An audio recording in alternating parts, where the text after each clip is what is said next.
Hello and welcome to another Horror of Netflix. In this week's show, we're going to be discussing the 1990 classic monster B-movie Tremors, directed by Ron Underwood, starring Fred Ward of Remo, The Adventure Begins fame, and Kevin Bacon of Kevin Bacon fame.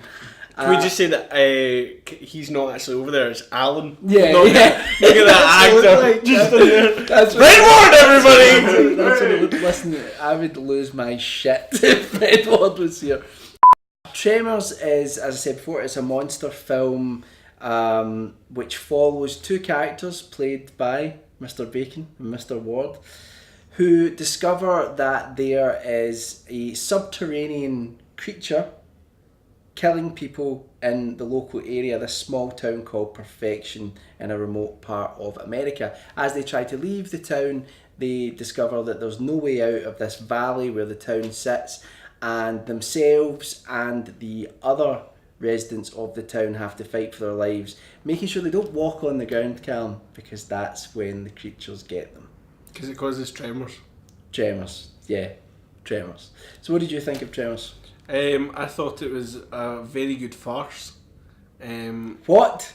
It's a farce, isn't it? How's it a farce? It's largely a farce, isn't it? It's got Kevin Bacon in it. That doesn't make sense. It's not a real film, is it? Doesn't I thought it was like Spaceballs. Doesn't automatic? No, it's not. Yeah, it's enjoyable. I would definitely say that. I think it's not a horror classic, but it's enjoyable. I would say it is a classic. It's not really scary though, is it? Well, right. It's got Kevin Bacon in it, and it's got Victor Wong in it. How can it possibly be scary? Victor Wong's great, and he's in this movie for not long enough. That's I would have liked more Victor Wong.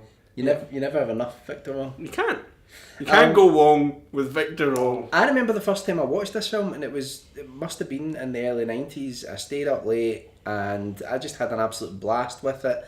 And ever since then, it's always been one of my favourites. Oh, it's pretty enjoyable. It's got a great B-movie aesthetic to it. It doesn't take itself too seriously. It does have a little bit of the subterranean Jaws feel to it. And it also does validate mental kind of out there survivalists. Yes. Like, if you have a massive underground bunker filled with guns, you will survive. Yeah, that's true. But in this film, the character is absolutely amazing, and he actually takes sort of front and centre as the series goes on, because there are a number of films, and there's actually a short-lived television series as well. But I just find it a lot of fun. It doesn't take itself seriously. It's got a lot of comedy in it. And it's also got what I love in a lot of B movies is it has this sort of siege mentality aspect of it as well, where you get a small group of people trapped in the one area, and I think it's good fun. But you're right, it's not frightening. No. What do you think of the creature design? It's a very unique kind of design. It's like they've got the mouth of Medusa. Well, I think to me, I always thought of them as like whales under the ground. Because of the spikes?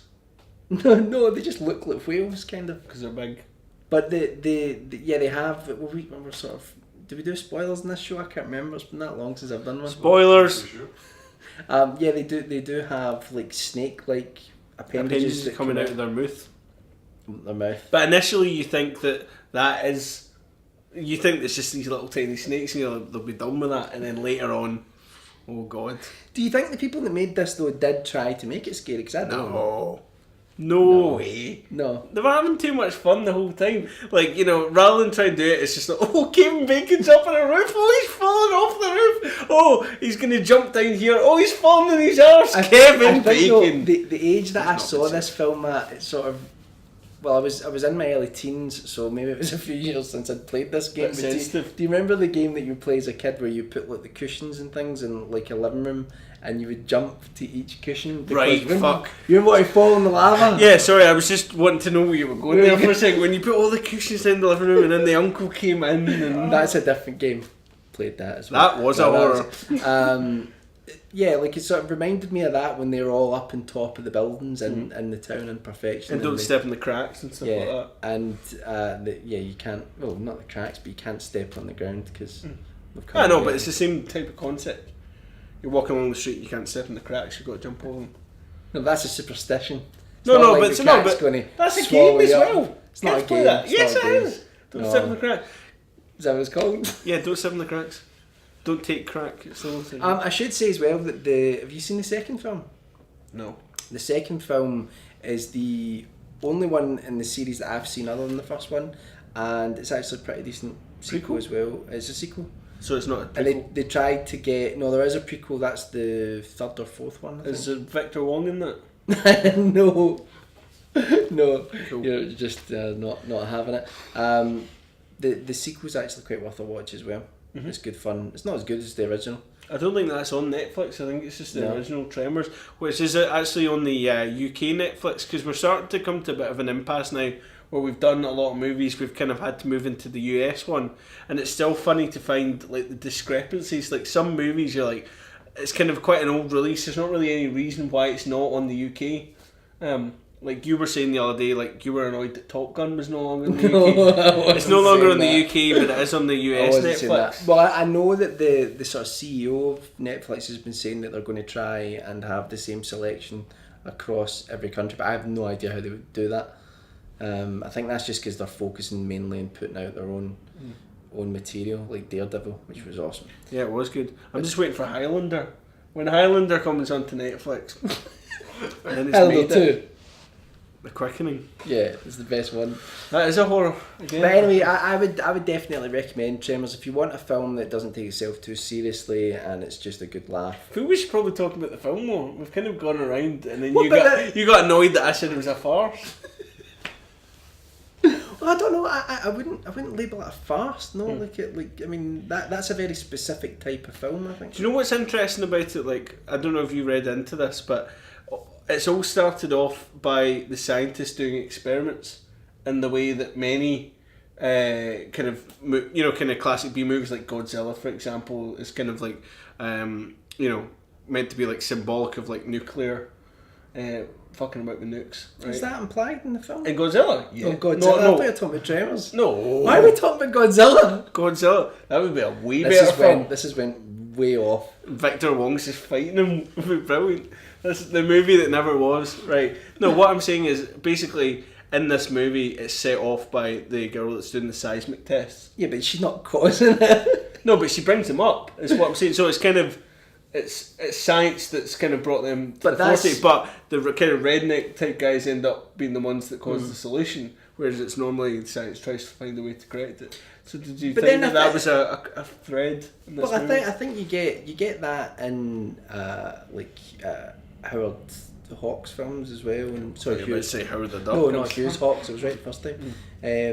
Like in the original The Thing, you get this idea that the scientists cause more trouble than they're worth, and then it's the good ordinary people that come in and sort it. But no, I think it's a really fun film, but I don't think there's necessarily. I think one thing I did like about it is they do touch on the fact that these creatures might come from like prehistory and from like hundreds of millions of years previous, because they've not found them on the fossil record. I think in this movie it's not particularly important, like finding their backstory, but I think there's a couple of bits in it where there could have been some horror, but they didn't focus on it enough, or they did something to kind of completely change the levity. Like there's that bit where the mother and daughter are trapped on top of the roof, and you're like, oh, maybe they're going to get eaten, but they save them with a lawnmower. There are some moments I think that are maybe not frightening, but it's a disturbing idea. Like the old guy that's stuck up the telephone pole, and he's basically died of dehydration because he's old. No, that's not what happens to old people. They don't just die of dehydration. No, they don't. They just die because he's obviously been chased by these things and climbed up, and he's stuck there out in the desert. But that's the thing as well, is that there's a feeling in the film that's quite reminiscent of a lot of the areas where they would do nuclear testing and things like that in America, and it's definitely got that old school 1950s sort of B-movie feel to it as well. But I really like the dynamic between Fred Ward and at Kevin Bacon. I mean, I Because love there's just enough of an age gap to bring in that almost kind of like slightly father-esque figure for Kevin Bacon. yeah, but Fred Ward's kind of like I think he's quite young for his age. If you know, at the time when you watch it, I think he's in his 50s, but he's got one of those old faces. But I think the dynamic between the two and the chemistry is really funny, and I think it's a shame actually that they weren't able to continue that, because I think Kevin Bacon had Kevin Bacon had right. He did consider being in the second one or another ones and coming back with Fred. But they wanted him for Hollow Man. But yeah, he was too big at that point. He was too big doing mobile adverts. But no, so it's a shame that he didn't come back, because they tried to replace him with like Kevin Bacon light, Canadian Bacon. Bacon with a fat off. So anyway, I think it's a film that's well worth a watch. I do think it's when I say a classic, it's a minor classic to me. There's nothing that would really change about it. It's just good, solid entertainment. B minor. It's not frightening, but it's well worth a watch. Definitely. Can I go now? Yeah, you can go, that's fine. I'll just keep talking about this movie. Remember, of course, you've got... I just managed to walk into a lamp. Normally I like to find an edit point for these videos, but unfortunately Michael has seen to that. Goodbye, everyone. Bye-bye. Do you think we're like the two from Tremors? Who are you? I'm Fred. You're Kevin Bacon after that stunt. Goodbye. I'm older.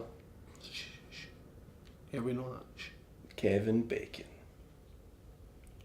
Fred Ward. Shh, you gotta be quiet. I'm Fred Ward. I'm Fred Ward. But don't. You picked the wrong.